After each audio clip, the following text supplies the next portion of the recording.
Ağamalıya cavab verib. Bir xəbər media xəbər verir ki, xanım deputatın qalmaqallı fikirlərinə münasibət bildirməklə yanaşı, onun son zamanlar şəhid və qazi ailələri arxasında gizləndiyini iddia edib.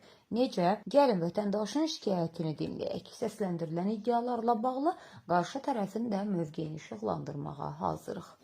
Salam Azərbaycanın dəyərli insanları, dəyərli vətəndaşları, Allah hər birinizdən razı olsun. Son zamanlar gündəmi fəth edən bu Seydə Bəkir qızının bir kəlmə sözü var. Deyir ki, Azərbaycan kişiləri yəni bir səviyyəsiz bir ifadə də işlədir. Bu Azərbaycan kişiləri içərisində Seydə Bəkir qızı, sizin atanız, qardaşınız və yoldaşınız da gedir. Çünki biz,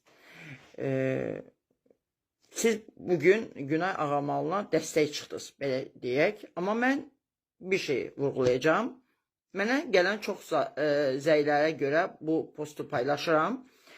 Salyan 139 minə yaxın əhalisi var. Gəlin döyək qapıları. Neçə qapı bağlıdır?